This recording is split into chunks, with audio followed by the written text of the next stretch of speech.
Okay, folks. What is this, episode 6? Episode 6 of Plum Bums Podcast. Your inside look at the trades and blue-collar garbage that we keep behind the scenes. The dirty trucks. The dirty shop. Keep our uniforms clean so they don't see all that. But, guys, thanks for listening. Episode 6. We're just kind of cruising along here. It's pretty impressive to see how consistent. It's fun, and people are responding to it, which is why why we're even inviting people back. I saw another viewer in Belgium randomly, and one in Portugal. We got 2 Belgians. We have 2 Belgians and a Portuguese, but it's a lot of fun. I'm enjoying this. Yeah, and it's interesting. That last episode, I got 2 calls on it. For Otto from Jigsaw, and they're like, "Man, that guy, I was really interested. I learned a lot from him. I learned a lot from him. I didn't know a lot of the things that he told us. Yeah, about him. But here we are, episode 6. So for this one, I got an old buddy of mine, Jesse Cruz, who owns out in Marshalls Creek, Pennsylvania, Crucible Jiu Jitsu Studio, and you are a black belt in Brazilian Jiu Jitsu, correct? Yes, sir. Jesse, introduce yourself. Hi, I'm Jesse. Beyond what you just said? Exactly. Everything you said was correct. Okay, good. You're black belt in jiu-jitsu. How long have you been doing jiu-jitsu? I started training jiu-jitsu when I was about 15 years old, if I'm not mistaken. 2000, in the year 2000, I was a junior in high school. Okay. Sophomore year, junior year in high school. Young, fat kid. So, but you grew up in North Jersey by us. Now you're out in Pennsylvania, but I did. I was born and raised in New York. Well, I split my time from till 18 years old, 9 years in New York, 9 years in New Jersey, right across the bridge. You graduated from where'd you graduate high school from? I graduated from Fairlawn High School in New Jersey. No, why? Those mean streets of Fairlawn. Mean streets. Well, it does border Patterson, so it does. It's you're there. bumping uglies with the bad parts of New Jersey for sure. Yeah, but they're all those bad parts are concentrated by us. It's like it's one of those other side of the tracks sort of deals. Of course, we do a lot of work in Fairlawn. I see the other side of the tracks. Yeah. But no, so you've opened your own studio for about a year now, right? Yes. August 1st. August 1st is actually the anniversary. You came to our first class. Yeah, I came to the first class, and I've seen the place flourish. Did you video that? I mean, he videoed it. Yeah. You videoed it? Oh, there's video of Why me, didn't you show me? Why do you think I didn't show you? I'll give you 3 guesses why I didn't show you, and the first 2 don't count. No, I don't have a guess. Because you're a ball buster. You have no respect. Ooh. But what I just walk in the middle of here. Yeah, well, it's going to be that the whole time. He's very sensitive lately because it's hot out. Dude, you should see us in the truck all day. I hear him on that one. Yeah, it's terrible. Look, what I say before, Icelandic Viking, allegedly, from what I could find. And look at me and my brother. Do we look like we're cut up for the hot weather? No. I mean, yeah, I've had a steady headache for like 3 weeks now, and it's probably from working in the heat. Well, you do. So you have the studio, but you supplement. You have your supplemental income. I have not quit my day job. You have not quit the day job, which is a seasonal job. Yes. So you have somebody running the studio for you now while you're doing this? No. So my classes are at night. So I'm working my job during the day. Actually, sometimes I'm at the academy first. I have 3 morning classes during the week. So today actually ran a morning class from 6:30 a.m. to 7:30. Got in the car, went to work over here in New Jersey. I got to head back. I have a class, not a class, open mat tonight. So the academy's open tonight. What's open mat? Like where people just... Yeah, open mat. So there's no class format. Guys just come in and train. Yeah, train. Just mess around, really casual. Yeah, really casual. And you live on several acres of property where you have a working farm.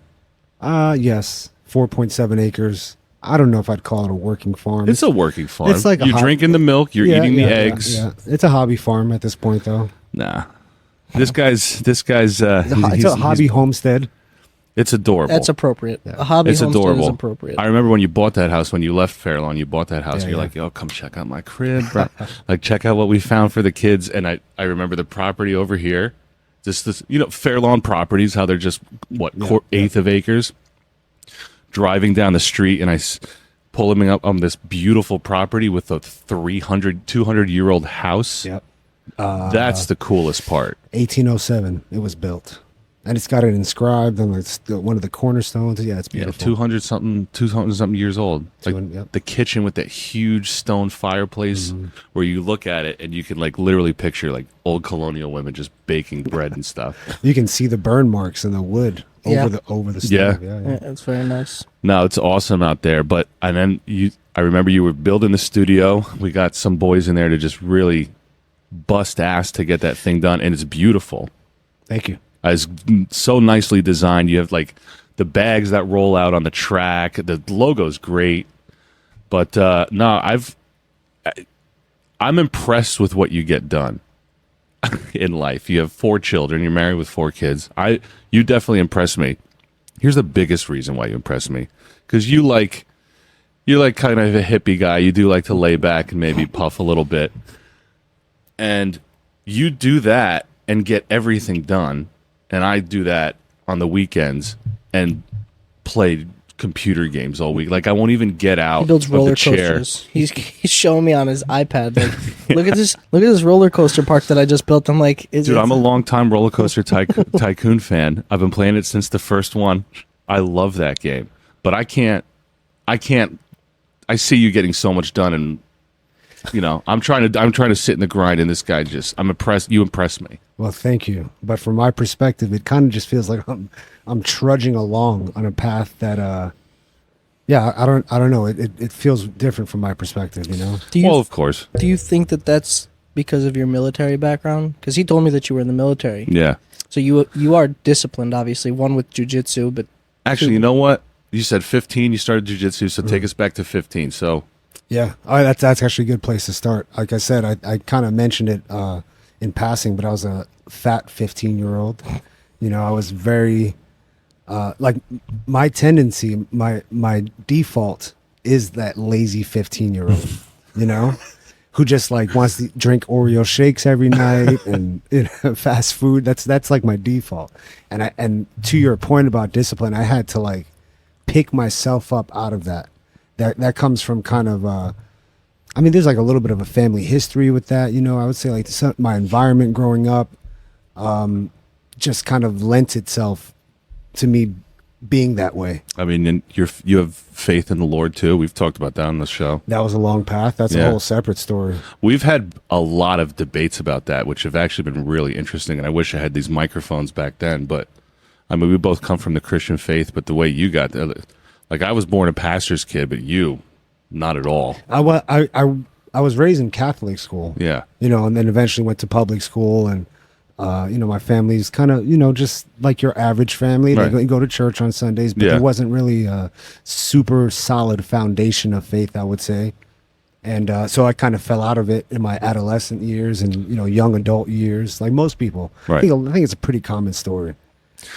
Well, And then came back to it later in my adult life when Yeah. when When it- life punched me in the face. when it punches you in the face, and then like, I don't know. A lot of people, there maybe is some truth to like where you're born is like basically the religion and tradition that you're going to take. Like if you're Arab, you're going to be Muslim. If you're going to be, Israel, you're going to be Jewish or whatever. But most people will go back and settle to their roots.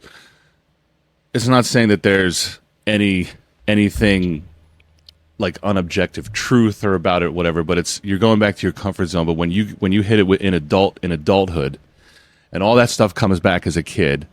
And then you start utilizing it, and you clean up your life, and you maintain a marriage. Like Yeah. it is what it is at that point.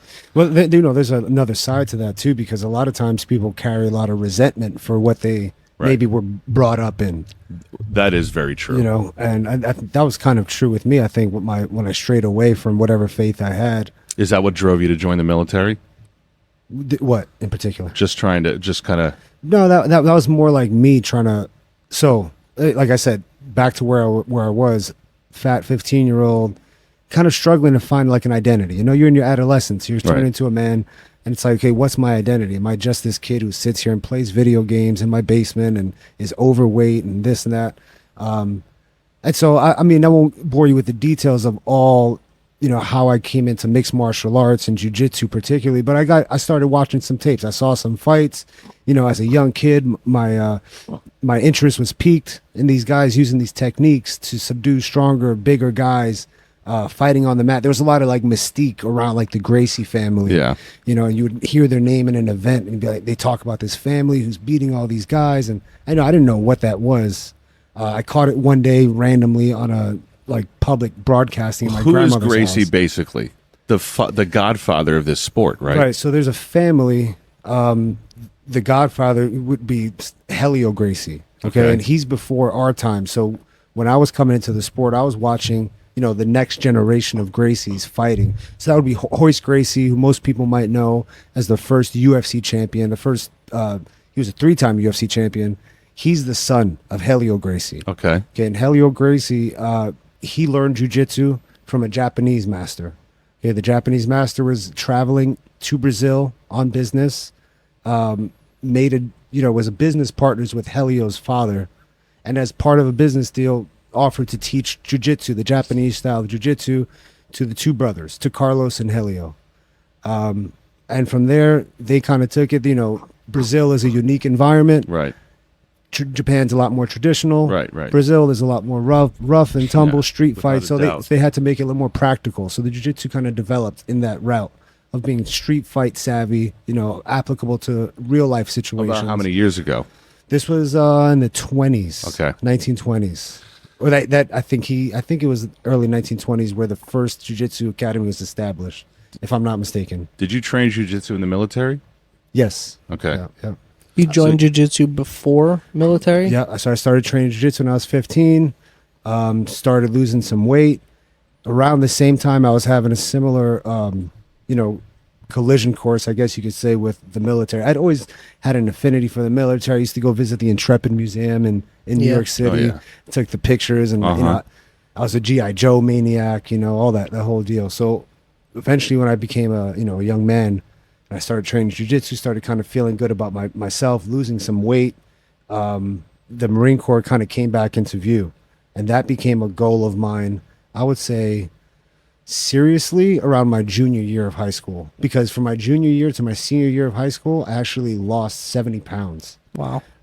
All just on my own. I knew I was going to join the Marine Corps. I would get up at 4:30 in the morning. So it's weird because my discipline in a way kind of precedes the Marine Corps. Okay. I'd wake myself up at 4:30 in the morning, go on a run, even in the wintertime in New Jersey, come home, shower, get ready for school, go to school, go to jiu-jitsu in the evenings, So I was always kind of like, damn, bro. Yeah. You know what? Let's just wrap this up. I can't even look in your direction. But it's funny. It's funny hearing you say those things about me. I don't know if I'm not as conscious about that. It just kind of feels like. I mean, look, we have a couple mutual friends. Mm-hmm. Look at the general tenor of our mutual friends. You think you're doing? Yeah. I mean, I see the point. Well, I'm going to give it to you this way. You've inspired a lot of guys that I know. Mm-hmm. And, not me yet, but no, I'm just kidding. I try, man, because, it's really, and this is back to my point. Like, I don't see it from my perspective. It doesn't seem that special. And I try to convey that to people when I inspire them. Like, listen, it's nothing. I'm not doing anything special, bro. All right, well, let's get off the top of patting you on the back because I'm getting kind of bothered by it right now. But just so people know, just so you listeners know, this is the most I've ever been complimented by Phil. It's true. I think I never want to give you that satisfaction. Yeah, I know. I'm like, you know what? He knows it already. I don't come on your podcast more often, man. So I know a little bit about your military career. You eventually became a drill sergeant. Drill instructor. Yes, sir. What's the difference? So I was in the Marine Corps. Oh. The Marine Corps refers to them as drill instructors. The Army, I'm not sure if the Air Force drill sergeants. So I think the Marine Corps and the Navy both refer to them as drill instructors. Okay. Yeah. And it's a silly little thing that, only people in the service would understand. How long did you serve? I was in the Marine Corps for 8 years, from 2003 to 2011, late 2011. They have minimums, right? You're only allowed to serve. Your minimum requirement is 4 years, right? Right. So you did did terms. two 4-year contracts. Right. Nice. While you were in it. I was in it. Where'd you go? I would have been more in it had I not gotten punched in the face, like I said earlier, by life, and made some dumb mistakes as a young man. Okay. My intent was I was gung ho, just like I was gonna be a career Marine, retire at 20 years, or 20 years or beyond. You can retire as soon as 20 years. Did you do that because you felt like university wasn't the path for you to get out?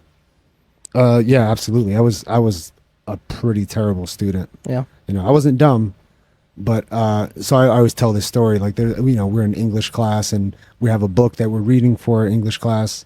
I was that kid, as we're like in a semicircle or something like that, reading. Everybody's taking turns reading from the book.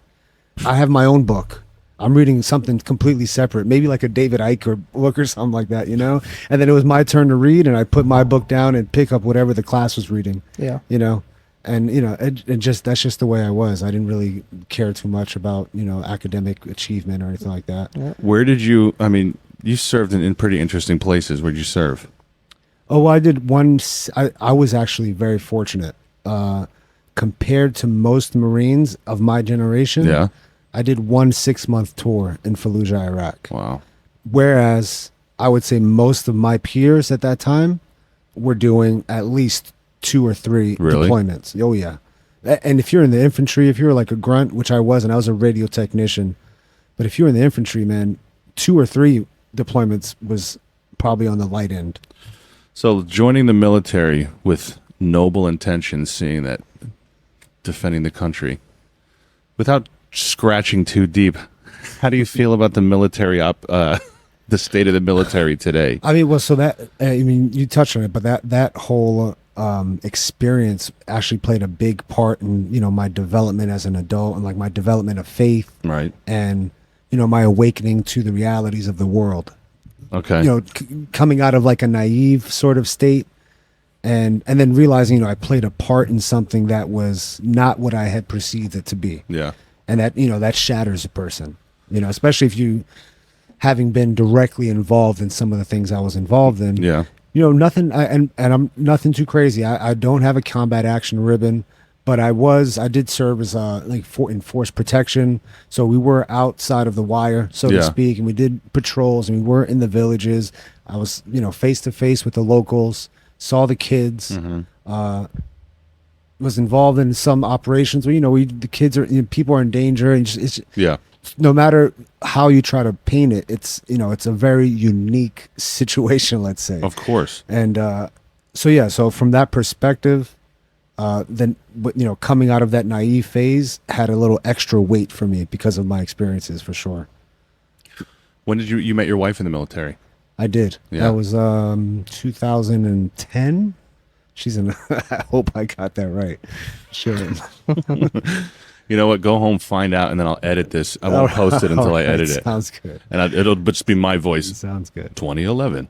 Well, no. So it's interesting because not only did I meet her, so this is like something that ties it all together. Not only did I meet her in the Marine Corps, but I was at that time in the Marine Corps. I was off the drill field. I had actually gotten a little bit of trouble in the Marine Corps. Had to leave the drill field. I was back at in the Fleet Marine Force, as they say, and I started a grappling team, a jiu-jitsu team, Okay. on Miramar, Marine Corps Air Station Miramar in San Diego. She actually happened to be the only female that came to try out for this grappling team, so she made the team automatically. Really? And she was on the grappling team. That's how I first met So her. she was a diversity Are hire. you saying that she's not good enough? She was just Affirmative Just action. So you guys met. I mean, we don't. I know it's a long history. You were out in Cali. That's how you worked. You were working on farms out in Cali. Yep. And then, but now you're in Pennsylvania, and like I said, you live on this cute little several acre. How many acres? How big is the property? It's about 5 acres, 4.7, including a 1 acre pond. So you have 2 pigs, and you got one of them I'll tell the story. He's been waiting for this. He's been I've been waiting waiting to tell for- Stewart's story. Well, it's good because he's part of your markening scheme. I see. So He's you part know, of my 100 Tinder scheme. Oh, is what he is. I'm sure. No, we were driving around, and on impulse buy, we bought a little mini pig, and we decided we were gonna ride around, and that was gonna become the face of the company. We were gonna make this cool life for him. Can I interject on how it came to be? Not if it's gonna be cruel. It's not very sensitive. He's very sensitive lately. I'm telling you, the heat. We go to the exotic pet store on Route 17, and we're walking around just looking at the animals, and there's the section of these little pigs, and most of them are regular. What do you call them? Potbelly pigs. Yeah. And then there's this Stewart, which is a Juliana pig. Dude. When he's got these beautiful blue face. eyes and his face, he looks like, what's the movie? What's the movie where Babe. Babe? He comes He like looks with these blue eyes up at him, and Phil is standing over this thing, and I'm walking around, and he just goes. He looked at me. I did not. He looked at me with those eyes. I Talking need about to being get. dramatic and telling stories. Are you kidding me? I need to get him. I was like, no, you can't buy this pig. He's like $1,100. No. You did not discourage me whatsoever. In the beginning, I did. You go, I don't know. Hold on. Let Let me whatever tell, you want to do. Let me tell this. If you want to get a pig, you got to get a pig. I can't. You have no place to put this pig. And we get back in the truck. We didn't get anything. We get back in the truck. We're driving away, and the entire time coming back from Route 17, he's like, "Should I go get that pig? I need to go get that pig. That pig is." He looked at me in a certain way. I need to go get that pig, and I'm laughing the entire time. I'm like, "Listen," because I don't think he's gonna do it. Long story short, we got the pig. You got the pig. We got the mini pig. We got him at what? He was 6 pounds. Yeah. And then I had him for a little bit. We were driving around with him to jobs. I mean, he fit perfectly. He was 6 pounds. He loved Maury, 6, 7 pounds. my dog. He clung to Maury. But then I'm like, why did I but buy then a he pig? ate us out of house and home. Well, No, you know what? not even that. Like they're just rambunctious They're not. animals. They're not house pets. I don't care No. what anybody says. There's no such thing as a mini pig. There's no such thing as a mini pig, and there's no such thing as a house Yeah. as a house pet pig. He's not like a dog. No, not at all. Because he's never ending. He consumes, and I that's kind his of- mindset. In the back of my mind, when I went to get him, I'm like, you know what? My buddy's got a farm. Like the worst thing was he's going to go live Of there. course you did. There he is. Let me just drop him off over there. And that was a very sad day too. Yeah. But Well- they finally have settled in. I would say. yeah. We had a little rough time with them at first. Oh yeah. You know? called him back. You said, "Listen, we love the pig and everything. He's great for our pig because you only had one pig at the time. Right. But He kept he's breaking breaking out and he's causing chaos from the farm. He was causing mayhem." And you got to do something, otherwise, like we don't know what to do here. He's like this punk rock pig, just like refuses to bend. We had to go back authority. and reinforce the fence. You remember? Yeah. But you guys got, I mean, so we sent him to live with you on your cute little farm. Let me ask you, let's go back to the studio. I remember you were talking about this for like a year prior. Like, I don't think I'm going to open a studio, check it out. And you were checking out places. I mean, what was your plan going in? Did you have like your numbers goals or how you're going to maintain, and what was going through your mind when you were you just jumping into this idea? So I don't know if I would say I was jumping in. I was and I wasn't. You know, this opening a jiu-jitsu academy has been, since I started training, has been something. You know, I was very young, so I didn't. It wasn't like I came to jiu-jitsu with a career path already planned.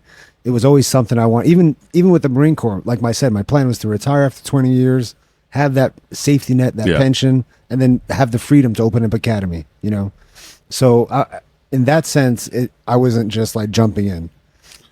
Even the name itself, I have a good friend that I actually, you know, I started training in the Marine Corps jiu-jitsu with.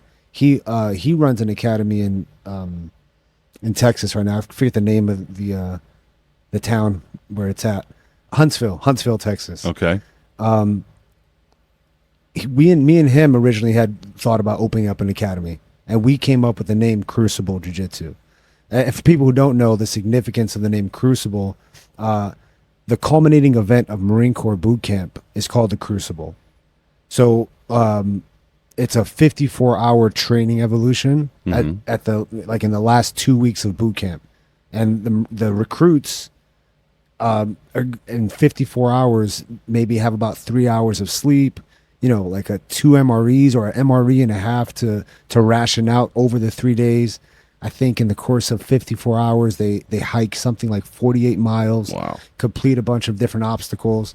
It ends with like an 8-mile march, and then at the end of the hike, it's at the top of a in San Diego it's at the top of a ridge, top of a mountain, and there's a ceremony where you get your Eagle, Globe, and Anchor, and you officially become a Marine. Okay. So up until that time, you're just referred to as a recruit. You're treated as a recruit. After the Crucible, for the last week of boot camp, you're referred to as a Marine by your drill instructors. They call you Marine. Wow.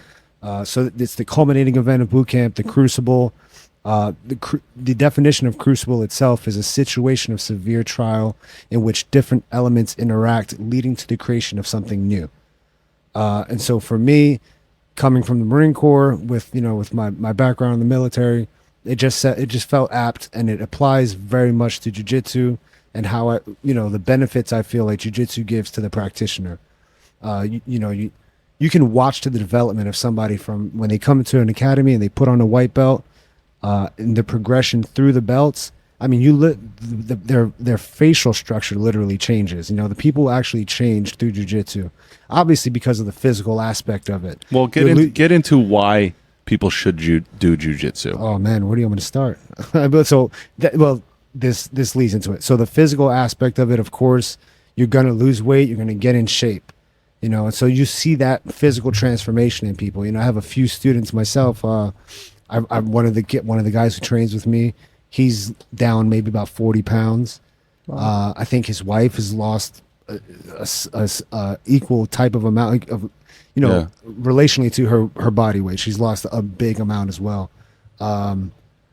And so that's just one aspect of it, the physical aspect. But on top of that, just the confidence it gives you, the knowledge of yourself, the knowledge to know. It's not just like your superficial confidence. There's a superficial confidence, and then there's a deep confidence where you can back it up. Well, because you know yourself. Yeah. You've been tested. Jiu-jitsu is not easy. And I think what separates jiu-jitsu, and not just jiu-jitsu, but I would put a couple different martial arts practices in this category of there's some martial arts that they just practice techniques, they practice forms, and there's some where there's a live aspect of training that's incorporated into the practice. So jiu-jitsu, at the end of every jiu-jitsu class, you're not only practicing techniques and warming up or doing your exercises, but you actually roll. Yeah, you roll with live resistance. So it's the closest thing to combat you can get. Yeah, it's similar to like boxing where you spar. The thing is with boxing and Muay Thai and kickboxing is you can't spar every training session. Whereas jiu-jitsu, you can go in there every single day, multiple times a day, and spar hard. Gotcha. Right? Would you say it's humbling? Oh yeah, 100%. It's a humbling experience that's for probably people. like the number one characteristic that slaps most people in the face when they go to their first jiu-jitsu class. You might think you're in shape Exactly. or in good physical shape, and then somebody turns you into a pretzel, and then you're like, whoa.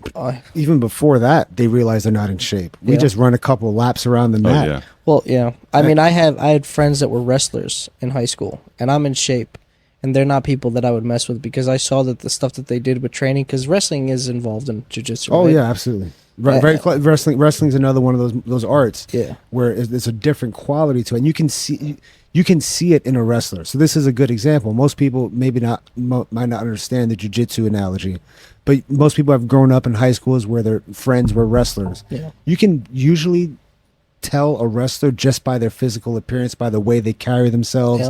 Yep. There's something different. Very right? calm. Yeah. Or if you might not realize right away that he's a wrestler, but if they tell you they're a wrestler, that makes sense. Yep. You look like in shape. Yeah. You look hardened. The neck. And they carry themselves in a certain way. They're very sure of themselves. Quiet and respectful, and they're not loud and boisterous. Yeah, they're humble. They're humble. They seem humble to me. They have to be humble. Yeah. They have to be humble because if they're not, they're about to go to practice later that afternoon and get humble. They seem humble or tired, very tired. Because, a little bit of both. Because I remember them having to lose weight in the off season. Yeah, I had kids spitting into bottles, spitting and stuff into bottles, going into the sauna. I went into the sauna with a couple of my friends with sweatpants and sweatshirts on, and I couldn't last 5 minutes, and they're in there for like 20 minutes. Right. Sometimes, but yeah. So it's extremely humbling. You get the confidence that most of the people who would confront you in an altercation are probably going down because most people don't know how to fight. And not just maybe that they're going down, but also that they don't do what you do. Yeah. They don't find their true selves it's the way not you worth it. The way you do it Right. every night. The guys you have to like train with every night are just teaching you about yourself. Yeah. They're teaching you about yourself, and you get into a bad position. People get claustrophobic. I mean, and you have to learn to work through that. Right. To get better at jiu-jitsu, you have to learn to work through those uncomfortable situations. Do you see a lot of grown men cry? No, not really. I wouldn't say cry. Maybe want to cry. In the Marine Corps, I saw grown men cry. That was kind of my job as a drill instructor, was to make grown men cry. It's a little more right? the sadistic aspect of being a drill instructor, but there was that aspect to it where, it was kind of your job, and you kind of got off on that a little bit. I mean, of course. Yeah. If you can bust people, you can legally bust people. It's like waiters and waitresses. Actually, it's not really like it, but the only Waiters and waitresses. No. Waiters and waitresses that work in restaurants where they have to abuse the customers. Oh, right. Like, man, like Dick's they get Last paid Resort. to do that. It's like, 'cause my You last. ever heard of Dick's Last Resort? That's a famous one. I think that's in San Diego. That's one. There's one up in Boston.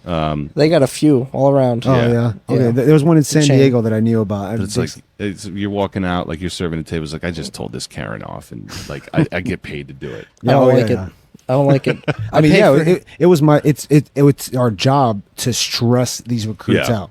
It's literally to the max. and especially as a new drill instructor. They call it like your third hat. They call you a kill hat. To put it in perspective, your only job, literally, is Make to 'em cry. and they would say kick stress.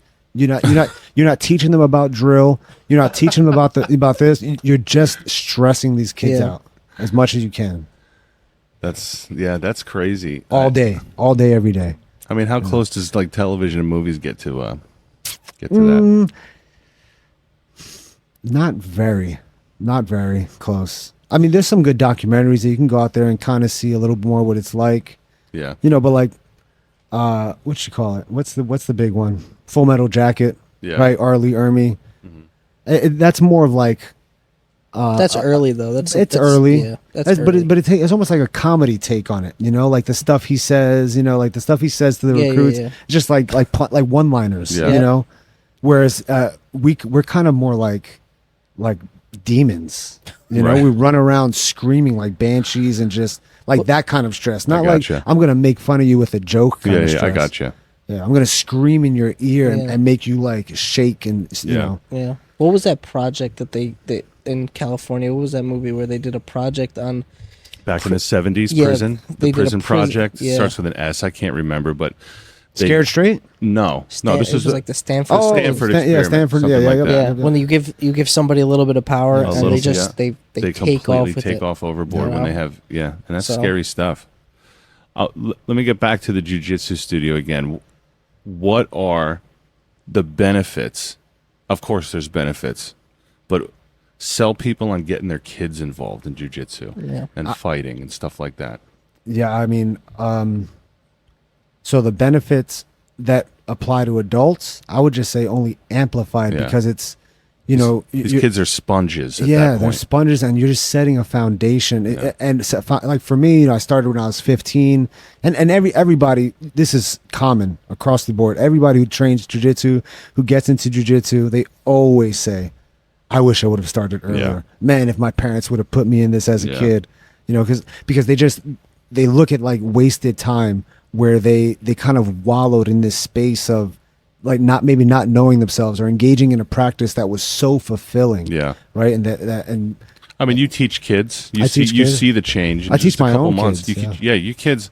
I mean, your kids have been fighting almost all their lives, right? Kids look like little Conans. Yeah, little Conan the Little Conan the Barbarians. Barbarians. 100%. Yeah. It's a balance, because I want, and the thing with kids too, and I've kind of come to learn this now over the first year of my academy, and I have to find a way to communicate to parents the correct expectations to have with their kids. Yeah. 'Cause I'm already starting to notice parents bring their kids and they want to see this like technical progress from their kids Right.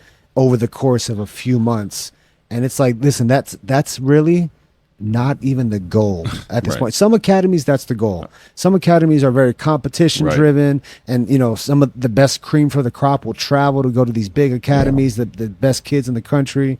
But that's not my goal with these kids. My goal with these kids is to get them into a lifelong hobby that they can love and that they can pull, the more foundational aspects of, like that dedication to being physically fit, Right. that dedication to maintaining a sense of humility and respect. Teaching them something a Even little bit so about discipline. themselves. I mean, your kids are, you got your kids.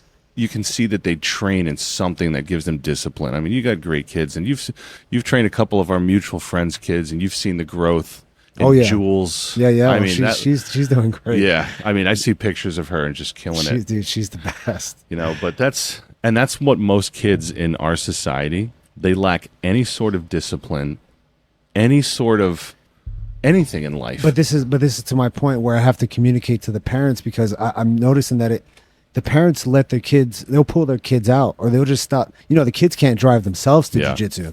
So they really do depend on the parents to kind of have that discipline for them. Right. Right. And I have to transmit to them that, like, hey, the kids need that. The kids need you to support them on this journey. And you need to give them time. You need to have patience with them. You need to encourage them to love the sport so that they stick with it. Yep. It's not the technical the progress. parents have to have dedication just as much as the kids. Yeah. Well, I would say more so in a lot of cases. Now kids, parents will pull their kids out of a sport just because they say they don't like it, or they'll pull them out of something that might be a little bit too difficult for them. But a sport like this, or just inconvenience. There's a lot of inconvenience. Oh, it's like it's 15 minutes away. Right. Like, I get it, but I mean, listen, and it's not obviously not for everybody. Not every parent wants to, but for those that come in there for the right reasons, and then sometimes they leave prematurely, or they kind of drop off for the wrong reasons. They might have had the wrong expectations. Like I said, I've wanted to see this technical progress from their kids. And meanwhile, it's building a whole bunch of other stuff. It's building a whole bunch of other stuff. And on top of that, a lot of times the parents, if they don't train themselves, they don't realize how hard it is to make technical progress. I tell them, I say, you should come in to see the adults and see how hard it is for the adults to pick this stuff up. Right. Like, this is not easy. Yeah. I'm not just showing them, like, You're also not necessarily, your point is you're not training them to become professional fighters. You're training them, you're giving them a purpose. You're giving them like you said, a solid foundation. Yeah. People come into with the expectation, oh, my kid might be a famous athlete. Right. It has nothing to do with that. It's like with I mean, I played soccer, so every parent's expectation is for their kid to become maybe not a professional athlete, but to go to college on scholarships and stuff like that. And it's like we're teaching your kids, some sort of foundation here. It's not necessarily about becoming the best at this. It's becoming the best of yourself. Yeah, and giving them structure. Yeah. Giving them structure, giving them stability. Well, especially in your sport, you probably have kids that come from harder backgrounds, right? I mean, I think that kind of depends on where your academy is situated. Oh, yeah. That would be, I mean, there's some academies in LA. I'm sure that's not the case. Yeah, of course. Well, we live in a nice, small, kind of like blue collar town. I mean, it's close enough to the city. We're in a spot in Pennsylvania where we do get a lot of the city. Oh, really? Oh, yeah. That's good. Wow. Yeah, for sure, for business, and it's a growing area. Yeah. And so, actually, to rewind, I think your original question asked me about my plan coming into this business and what was my plan. Yeah, that's kind of how we got on this whole tangent. So I did write a business plan. I do have a business plan for the business. I did. Yeah, I never So said you're not it to you. winging it? No. I thought you had seen it. No, I'm not winging it. I'm I'm just not kidding. winging it. Dude, I'd love to go back and forth with that. Yeah, And 100%. Anyway, continue. So I came in with a business plan, and in my business plan, I spoke about the prospects of that area. I did mention that it's an area that's growing. Yeah. Especially since the pandemic, right? A lot of people, the exodus from the metropolitan areas. Oh yeah. Into and the kind of the romanticization of that sort of Right. what do you call it? You know what I'm trying to say. Out in the rural country. The rural. I was looking for the rural lifestyle out in a couple acres of land, Yeah. some chickens, a few goats, pig, A pig. 2 pigs. a pig or two. Yeah. 2 pigs and some ducks that we brought over. No, you guys. Poor ducks. You guys are. You guys have built a really cool thing over there, and just a little nuances of that studio with the chess table outside, Yep. and the way you have the benches situated. Like it's you and your wife. It's very much you and your wife. That's conscious. Yeah. I made a very conscious effort to make that academy my own and to kind of imbue it with like the same spirit that I approach life with. So I have very few jiu-jitsu academies you walk into will have a library or a bookshelf. Yeah. And I that's a big part of my life. I love to read. I put a big value on reading. There's a sign above the bookshelf that one of my favorite quotes, Thucydides, it's attributed to Thucydides, I believe it's correct. The society that separates its scholars from its warriors will have its thinking done by cowards and its fighting done by fools. Yeah. I take that to Deep. heart. I'll take that to heart. Deep, Especially brah. coming from very deep, bro. No, I you guys. need to go home and do some thinking. That's what that feels like. No, you guys are doing great over here, and you're not going to hear this from me again. But I'm very proud of you. Thank you, sir. So now from here Make on it out, I'm just stop. going to bust your chops. Luckily for me, we have that recorded Somebody make it Good, stop there you for go. us. posterity. Yes. So this is what we're going to take a quick break. All right, we're going to relax, gather our thoughts, come back, BS a little bit more, and just kind of talk about who knows what. But we'll see you in a little bit.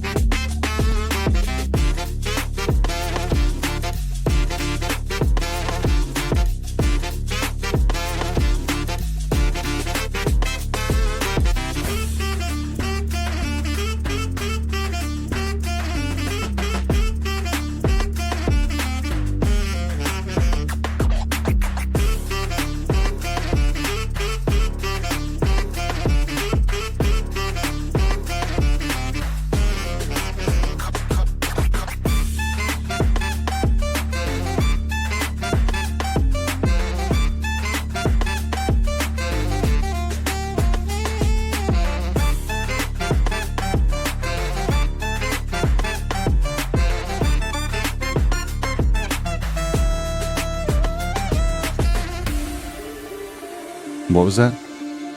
Who said what? I just was saying, I like to think that I'm about at 50% of my library at home. When I look at my bookshelf, about every other book I can say I've read. Is it a goal for you, or do you act like? Are you like you It's look an at it and you're like, unattainable I goal. wanna finish my bookshelf, or you're like, I just really like learning these new things. So are you looking at my book collection and judging it? No, not at all. Because I know my brother. My brother, if a shelf like this is in front of him and he hasn't read any of these books, his goal is to finish these books, and he'll finish that goal. But he's not. He'll write an itinerary out and Yeah, everything. he's not Oh, like. see, I'm not. I would love to finish. I bought all the books on my shelf to read them, Yeah. but I just buy books faster than I can read them. I saw a meme where it's like this guy buys a book, and he puts it up next to a shelf, and it's like, I'll read you next to all the other books that you haven't read yet. Yeah. Yeah, but I do. I do make an effort every once in a while to like look at them and okay, I have to knock Yeah. this section out. Well, we're back, boys. We're back. Freshly coiffed, ready to talk. We're back with Jesse Cruz from Crucible Jiu Jitsu Studio in Marshalls Creek. Oh, you know what I wrote in parentheses here? Crucible Martial Arts. Did we talk about why? Oh Yeah. yeah. So that kind of ties into like the business plan. I registered as both Crucible Martial Arts and Crucible Jiu Jitsu because in my business plan I have growth written in. You want to be able to branch out. I want to be able to, in the chance that I branch out, in the Marine Corps, I actually trained some amateur mixed martial artists. So we worked with guys on the Marine Corps boxing team, the Marine Corps wrestling team, so I've done more than just jiu-jitsu. I've done Muay Thai. Yeah. Trained with a few guys in Muay Thai. I actually teach a striking class. That's basic. I don't call it Muay Thai. I call it striking. Okay. Just for general. But I'm basically teaching them Muay Thai. All right. So yeah, eventually, my plan is not to just stay where I'm at. I do have plans to expand and take this where it may go, and that may go to something beyond just jiu-jitsu. So I did that preemptively and gave myself. What do you mean something beyond jiu-jitsu? Like mixed martial arts? Oh.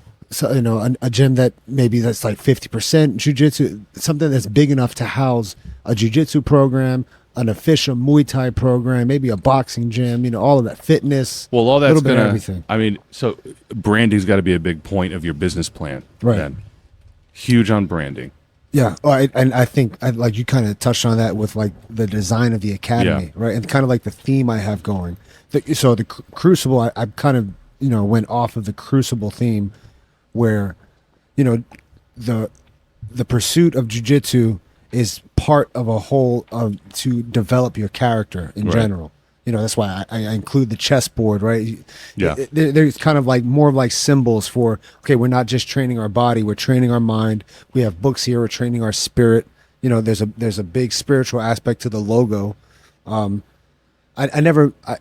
Obviously it's like explicitly religious, right? Because it's a cross. The cross, of course. But how do I put this? It's not necessarily it's like intention to be maybe like evangelical.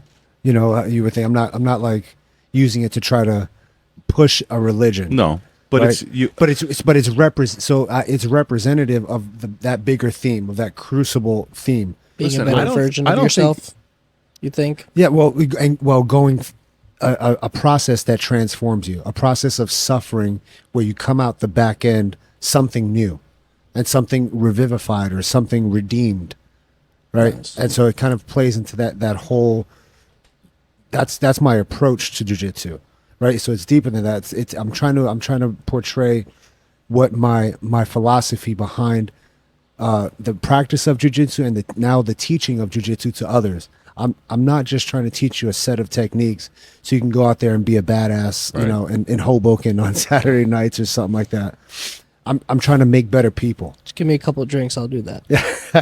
I mean, well, you need some training. I know you wanted to do some Muay Thai. I'm gonna hold you to that. I do, because I used to play soccer, and I still play soccer in like men's leagues and stuff like that. But my injuries kind of catch up to me. It's a different type of harshness on your body. Yeah. And like I come out the next day and I just feel like I got hit by a bus the next day. And not that jiu-jitsu is easier, but I feel like I'm probably not saying this right. Not that it's less stressful on your body, but it's less like impactful on my joints. No, 100%. So right? Actually, when I was in the Marine Corps, I had issues with my knees. Yeah. And I was on light duty because I couldn't run 3 miles. Yep. I couldn't go out there and run 3 miles. But I would go train jiu-jitsu, and I had some higher ups who didn't understand. They were kind of questioning. They're like, "Oh, are you like, are you a malingerer? And I'm just like, listen, you don't understand. My knees can't handle running on a pavement or anywhere for 3 miles. That's how I feel now. I can train jiu-jitsu. I can get the blood flowing. I can stretch. It's different. It's a different kind of action. Yeah. And no, man. I'm gonna keep holding you to that. I don't know. You live right down the street. It's right there. There's no excuses, man. The place over here in Fairlawn, right? Well, there's a jiu-jitsu place in Fairlawn. If that's the route you wanted to go, and there's a Muay Thai place in Fairlawn as well. Muay Thai place, yeah. I know you had said you wanted to do Muay Thai.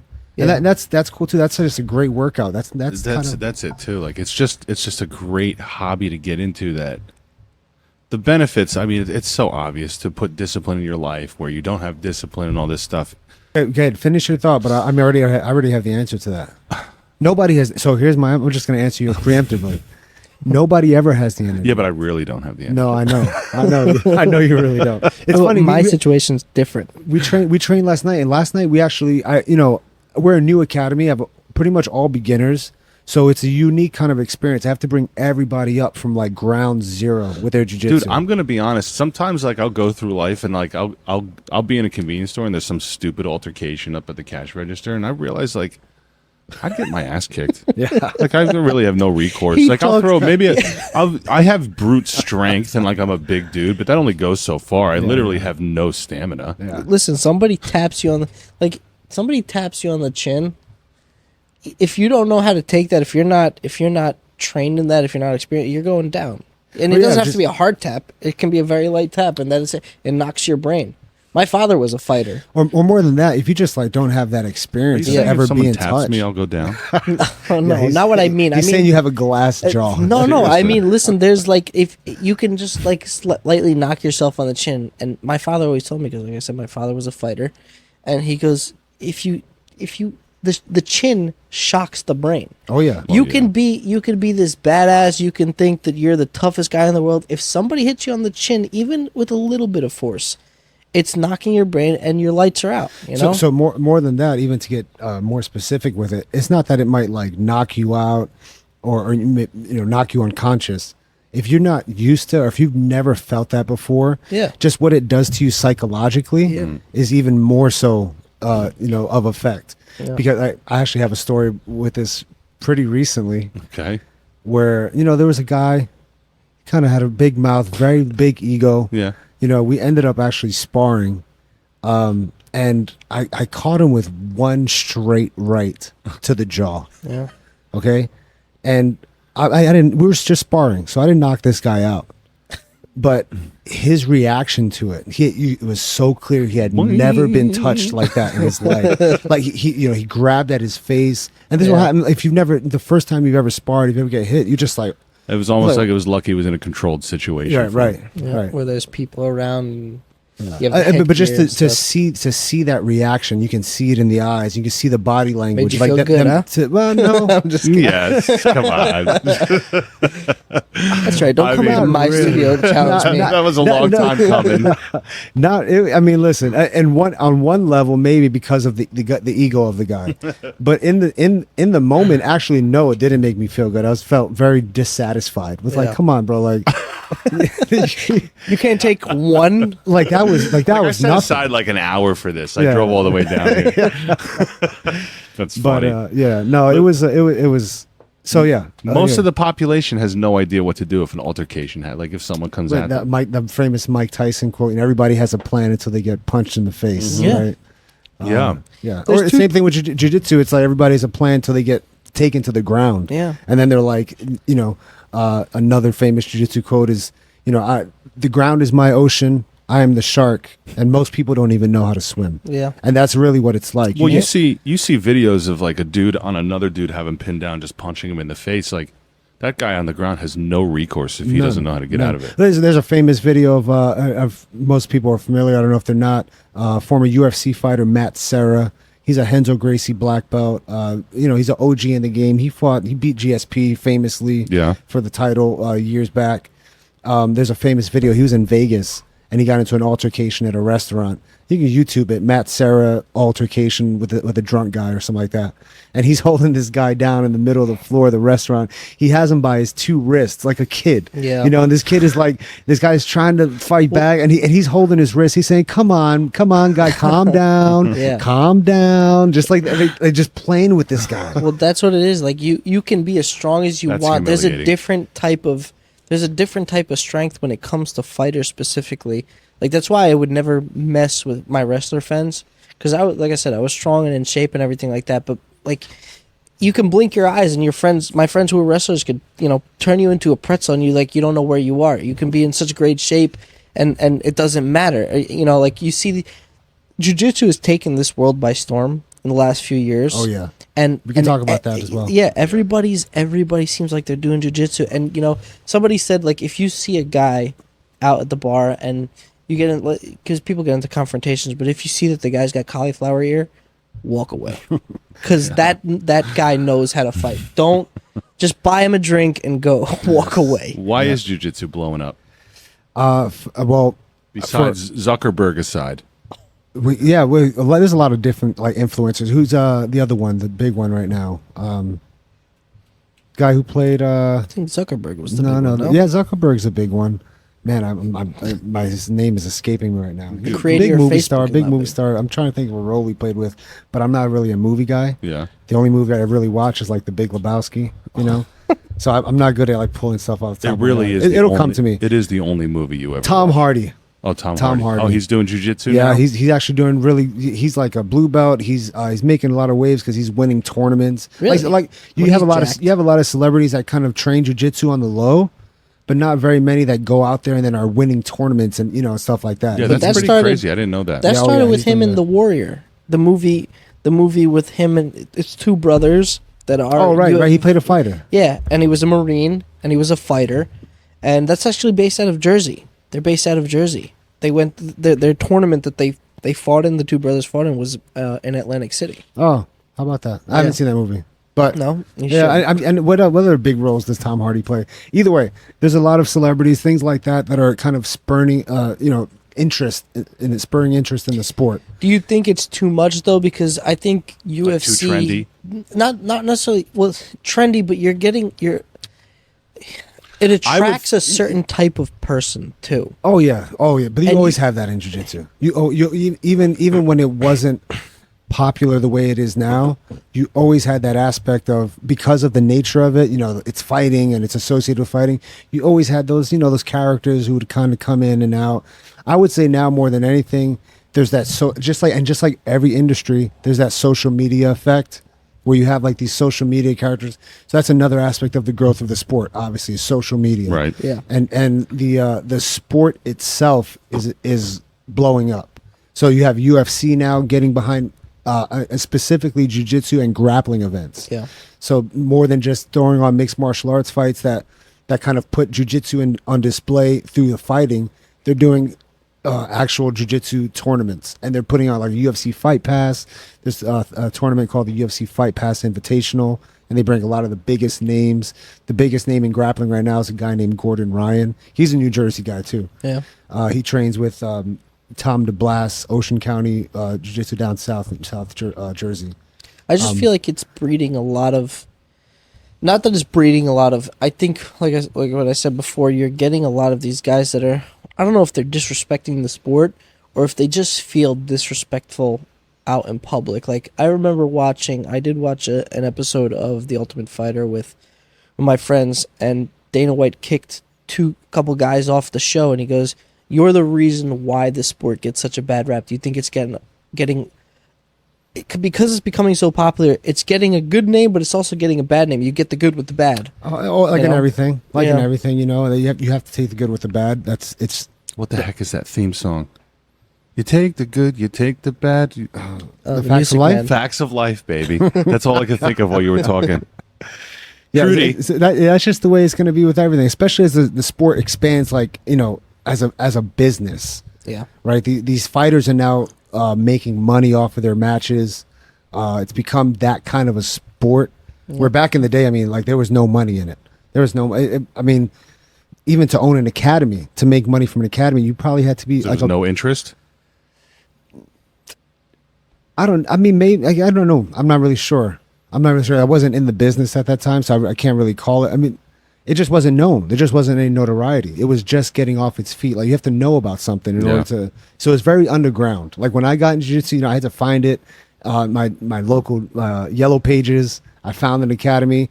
There was very few academies in the area. There was Renzo Gracie in New York City, and there was a couple academies in North Jersey. I just happened to be living in Fairlawn, close to the spot that was in Emerson at the time. Now it's in Fairlawn. Yeah. But besides that, there in you're talking about 2000, 2001, that was it. Yeah. And only now over the past 2 decades has guys like Renzo Gracie has produced a huge number of black belts that have then now expanded and created academies. So that's part of it, is that it actually took time to permeate throughout to where it was even accessible to most people. Yeah. It wasn't even accessible to most people back in the day. That's crazy how that just kind of grew like that. It's like exponential at this point. It's just a cool way of like organically spreading that sport. Yeah, well, it's almost like literally exponential, right? Because for every black belt that Renzo creates, or that that my instructor creates, He gets a percentage. well, no, there is that aspect of the business as well. But those black belts then go and create more black belts. Yeah, they share the knowledge. Well, listen, that's 100%. what we bring in techs to train them and make them good plumbers, and then we send them out to be good techs and good business owners. Yep. Yeah. Yeah. You know, I do Ideally, but the business is hard, man. It's like, then that's something we could touch on. It's like there's that aspect in jiu-jitsu where just because you're good at jiu-jitsu is unique, right? It's not plumbing. It's not like a technical. I mean, it's technical, obviously, but just because you're a black belt in jiu-jitsu doesn't mean you're a good candidate to run an academy, right? Or to own a business. Those are two separate things. Oh, dude, without a doubt, we have you. Just because you're a phenomenal mechanic doesn't mean you should be opening your own plumbing company. Right. You have talented workers and technicians that can put in beautiful boilers, that troubleshoot, know all that stuff, just have that mindset. Don't know business. Horrible businessmen. Yeah. And that's why the plumbing test to get your license has eventually added business courses. Right. Because you have to do that. Like they were just licensing guys, and the industry was kind of collapsing in on itself at some point. Yeah. So, well, that's not part of getting your black belt in jiu-jitsu, but there should be an aspect of learning how to teach to become a black belt, right? Yeah. You have to learn how to transmit the knowledge. That's also something that we talk about the benefits of jiu-jitsu, the social aspect, learning how to deal with people. Yeah. Right? It's by nature it's very intimate sport. It's a very intimate environment where you're literally, chest to chest with people on a nightly basis. And go ahead. I'm sorry. no, go ahead. That's Have you seen that meme of that girl crying when she got out of the job interview because the job interviewer wouldn't accept her excuse for time blindness and having a hard time to? I haven't. It's not a meme. It's It's like a video. It's like a Everyone's short. critique. Well, this On TikTok. she's like early 20s. She must be fresh out of college, and she goes to apply for a job. She's like, "Listen, I have an issue with time blindness. She can't wake up past and 9 o'clock. I have an issue Before 9 being on o'clock. time. How are you going to accommodate for that?" It's like, what? But those are the types of people that should be thrown into a jiu-jitsu class and get their butt kicked and Or like into the realize military. or go into the military. Right. Listen, I look at the military right now and it's insane, dude. Like what is going on with the military, with these generals and the politics of the military? the standard dropping. Do you is the still biggest encourage, thing. tell people? No, they I should- was actually going to say that's funny you mentioned that. There's like some statistics. Look, the Army and the Marine Corps are missing their recruitment goals by a Yeah. lot. Yeah. and I've that's seen that's that. well known. Well, they've dropped a lot of requirements for it too, right? Yeah, that's part of the reason is that our young people are just not physically fit enough to be in the armed services. They can't meet the minimum standards. That's part of it. Another part of it, and part of these statistics show that most of the military would come from families who were heavy in the military. Yeah. If your They have dad was history. a veteran, Yeah. most likely you joined the military. And now veterans are actively, discouraging their kids and their That's children crazy. from joining the military. So they're losing recruitment from that demographic as well because it's just not the same military I these saw people a would video served in. of a guy. He had a metal plate, and there was a screw in the metal plate, and it's like what it's like being in the military. And the screw's in the metal plate. He unscrewed the screw. All right, covered up the hole in the metal plate with new sheet metal. All right, welded it together, screwed a new hole back in, put the screw back in the hole, and he goes, "That's what it's like being in the military. You're just screwing and unscrewing, covering the hole, screwing, unscrewing." It sucks. I mean, I don't know man. what it's like, but Like I every kid grew up with GI Joe. You kidding me? Like I love GI Joe. All those cartoons, and you want to get in and save the country, and then like when you become an adult and you step. Listen, I'm sure it's always been like that. You know what I mean? Like that's how, at least in the last 120 years with our military, it's just been super politicized and just fighting wars for the rich to perpetuate their wealth.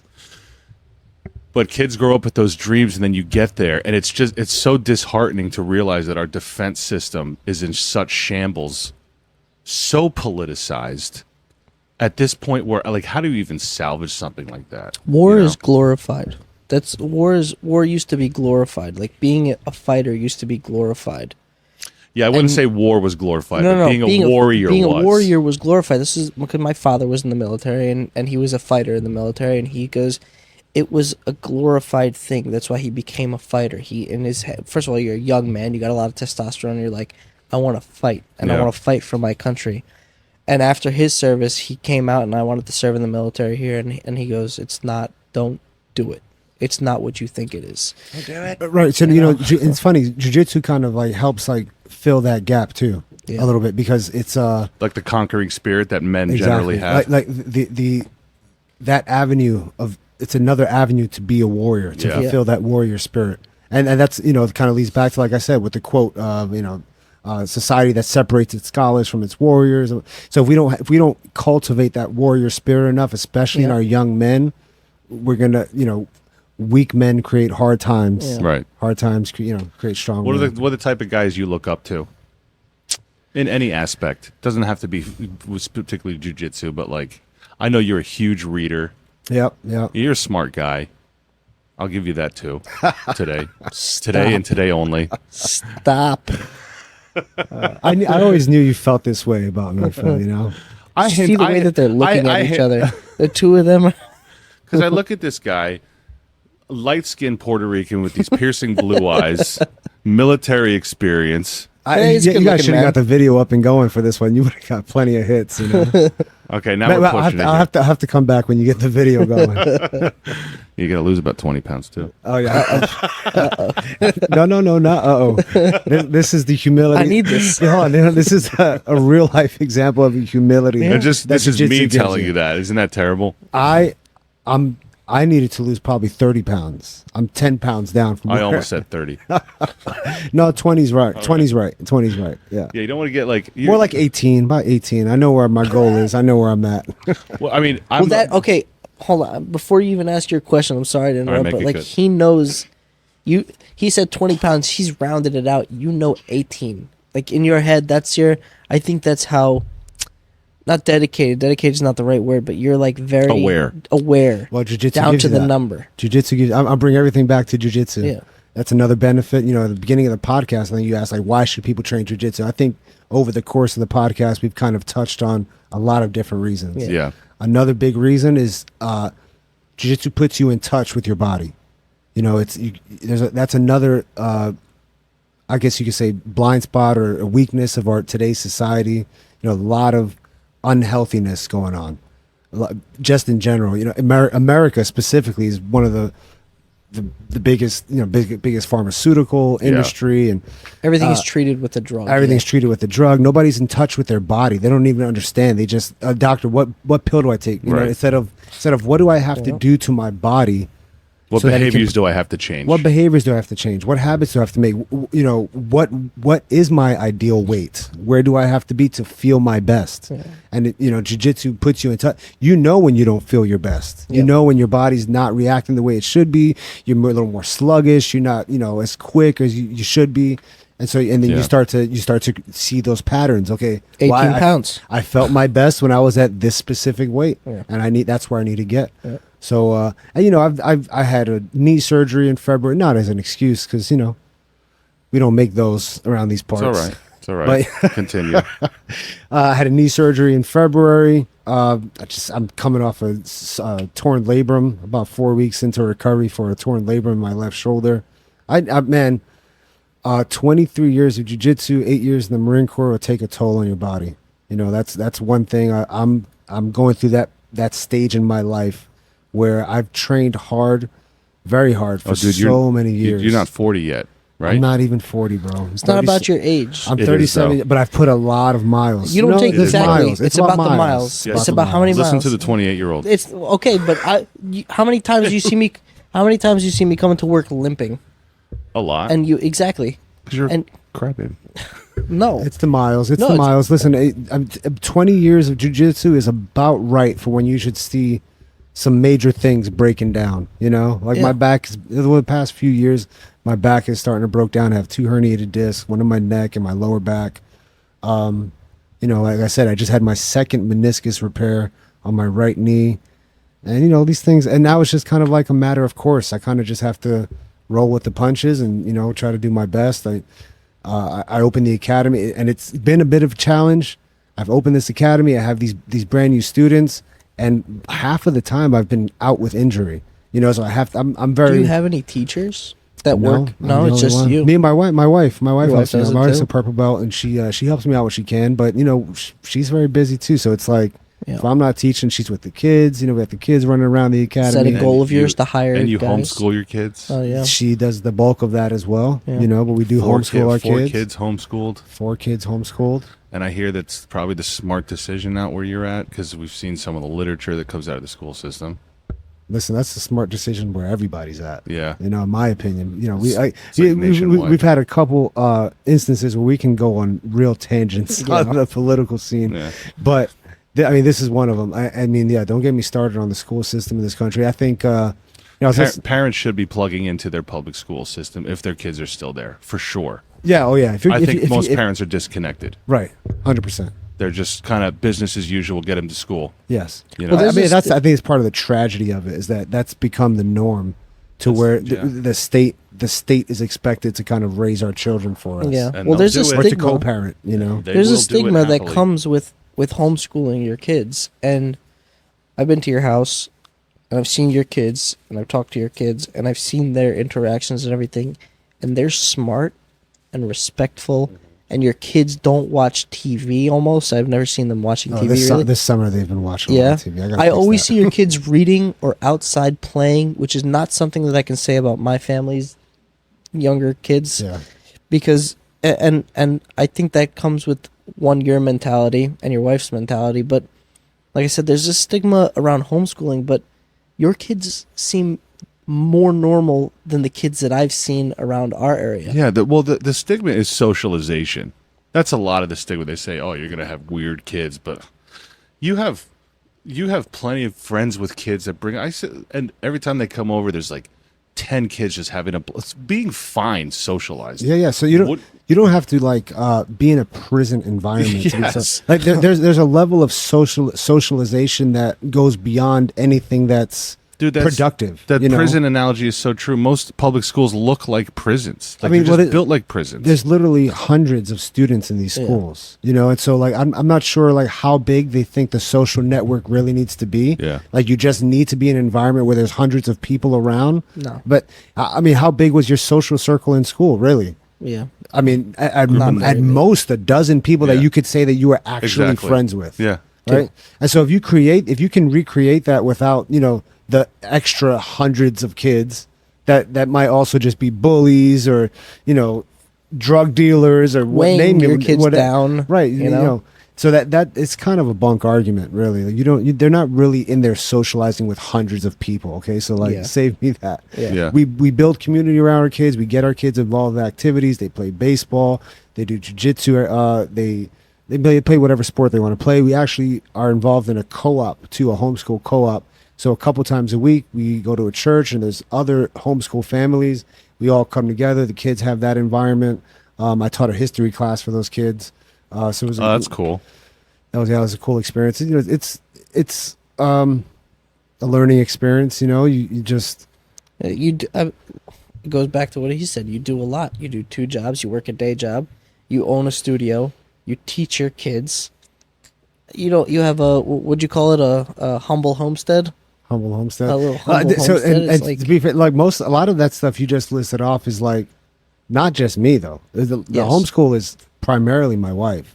I taught a class for them. That's because she needed somebody to help. She's doing the administration of this homeschool co-op. Oh, The goats are hers. She's milking the goats. The kids are taking care of the animals in the morning. Yeah. They're feeding the chickens. They're feeding, No, of course. No, neither of us are applying that. You have a family that is a working family, and it's a beautiful thing. It's something you don't see. I mean, I can't remember the last customer's house we went to, and the kid was on a couch reading a book. You know what I mean? That's I walk true. into your house, and they're like, I want to take video. Just Why is show everything people so that- normal here? I don't. It's Well, weird.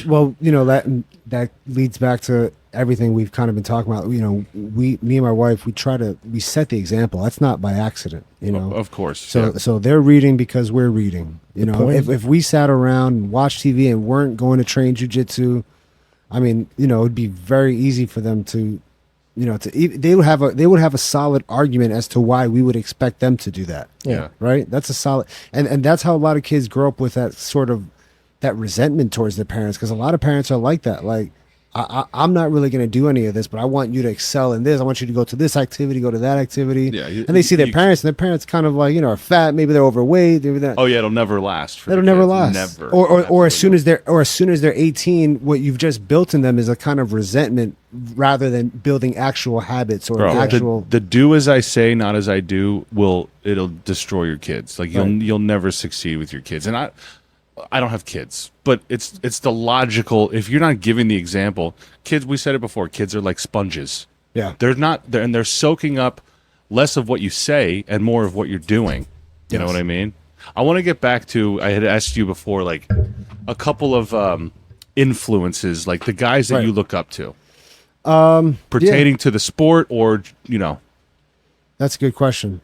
I mentioned my buddy Ryan, who has the academy in Texas. It's kind of like mutual. It's like you look to build those relationships, and a lot of people talk about this.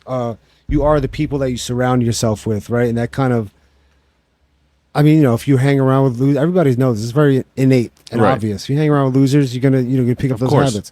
He's a guy who is one of those overachievers almost. This kid was like in his 20s in the Marine Corps.